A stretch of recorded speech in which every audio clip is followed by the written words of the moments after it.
Greetings, this is Judgespektre. Now before I begin this video based around Fable 3, I wanted to clear something up. I've gotten several messages recently, not just recently, it's been a persistent thing over the course of my return to YouTube lately. People asking me when my next video is going to be uploaded. It's not an annoying question or anything, I just thought I would clear the air about it. I'm no longer adhering to a schedule the way I was a few years back when I would try to have one video done a week or sometimes more than one. Now, videos will essentially be done whenever I have sufficient time and motivation to actually sit down and put one together. That may mean that I'll have one video out a week, or maybe 2 videos out a week, or I might have one video out every month. It's really impossible to say. It all depends on how I feel and what else is going on at the time. That's pretty much all I can really tell you on that one. I will avoid extended dry periods of 2 or 3 months without doing anything, so that kind of thing won't happen, so there's no real concern there. But anyway, that's pretty much all I have to say about that. Now let's move on to Fable 3, and let's dig right into this. Anyway, the basic setup is you play as the son or daughter of your Fable 2 hero. At the end of Fable 2, it was revealed that the main character would eventually go on to be ruler of Albion, and that their offspring would be important. There's even an import feature in Fable 3 where you can import your data from Fable 2. And you know what this actually affects? Nothing. Nothing at all, really. The only effect that I've noticed that it has is when they talk about the former ruler of Albion, they say either king or queen. That's right, all it reads is the gender of your hero from Fable 2, nothing else. Why didn't they just have a simple option to say, what was the gender of your parent? Male, female? That seems pretty simple, and I just don't understand. Like, why import that? Like, what's the point? If you're not going to do anything else with the import data other than read gender, it seems like kind of wasteful to me. Speaking of these last 2 games, why do they keep taking these large leaps forward in time? After Fable 1, they jump forward 500 years in Fable 2, and then this game takes place 50 years after that. The only reasoning I can gather is that they probably want to avoid having to deal with the effects of any choices the previous protagonist made. I mean, after all, this isn't Mass Effect. They're not importing choices and consequences from previous games, although Mass Effect hasn't really done that great of a job of that, but that's another story. But really, why the large leap forward in time? Is that really necessary? I mean, somehow when I think Fable, in my mind, I see knights in armor, you know, bows and arrows, mages, dragons. It's a very medieval kind of setting that I get in my mind, which was the setting of the original Fable game. Somehow when I think Fable, I don't think Industrial Revolution. Guns, that just doesn't really register with me as being Fable. I don't know. I've never been happy with the jump forward in time. It just seems kind of weird to me. I mean, what are they going to keep going into the future until we're in modern day or something? That seems to be where they're headed with it. But anyway, back to the main setup. Your older brother is ruler of Albion, and he's a bit of a douchebag, tyrant. So you eventually leave the castle to start a revolution to overthrow him. And along the way, you have to gather support of various other influential people in the world of Albion. In order to gain these people's support, you'll have to promise them things, and they'll of course expect you to keep said promises once you're actually, you know, ruler of Albion.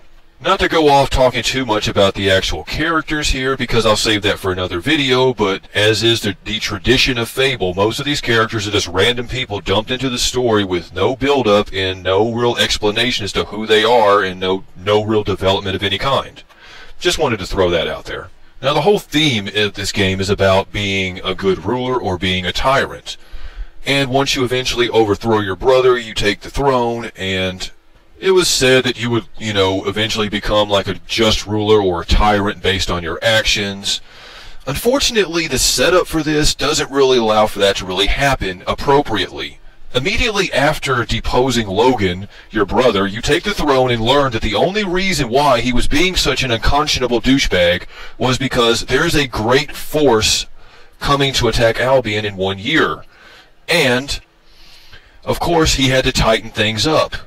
He was crushing people under his thumb in order to save money, in order to build an army to fight this evil force.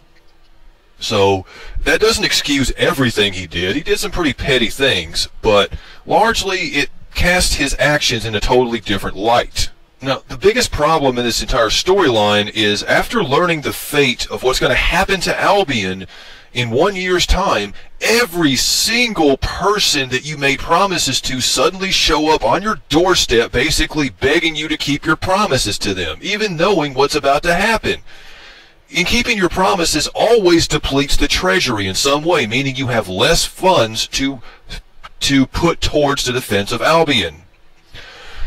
I just don't understand how survival becomes secondary to getting what you want in the short term. A better way to do this would be for them to say that, I know that you have to focus on more important matters right now, but once it's taken care of, I expect for you to keep your promise. And then at that point, it makes more sense because, well, after the threat's out of the way, if you choose to keep your promise or not, well, that's on you. If you break your promises at this point, you're not being a tyrant so much as you're just, doing whatever it takes, not to die.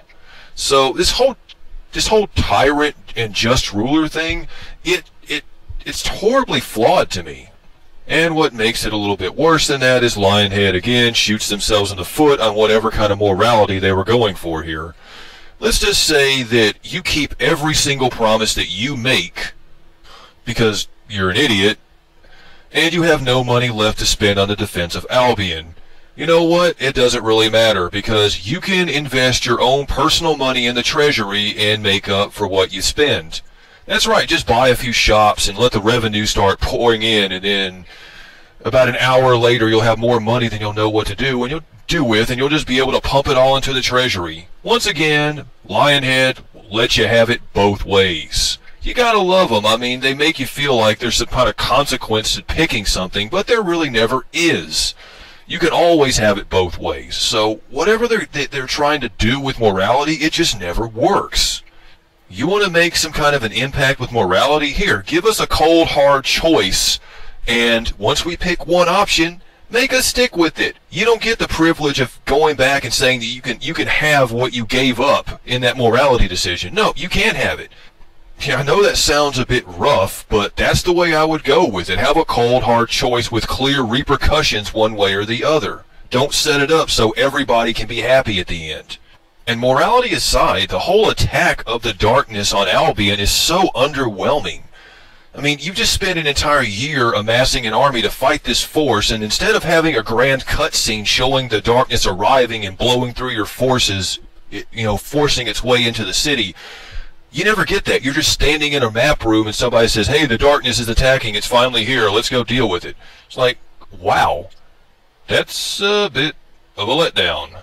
But anyway, the storyline of Fable 3 is no better than Fable 2. It's no better than the original game. The original game at least had some nostalgic flair to it. This is just crap. I'm sorry. To me, Fable, not really. Anybody will say that, oh, it's not about the main plot. It's about immersing yourself in the world of Albion. People get a clue. Albion is very linear. This is not Elder Scrolls you're talking about. This is not Grand Theft. This is nothing with an open world that you can lose yourself in. The world is only so open. You only have so many things you can do, and none of them are particularly interesting or very well fleshed out. I mean, if you want me to immerse myself in the world, you have to create a world that's interesting enough that I want to immerse myself into it. And they just don't do that here. I'm sorry. Without being able to have a great world that I can get interested in, I have to focus on the main plot. And there just isn't much to it. It's no better, no worse than Fable 2, in my opinion. Well, anyway, I think that pretty much covers it. That was my take on Fable 3. Hope you enjoyed the video. And stay tuned, I will have more coming soon. See you guys.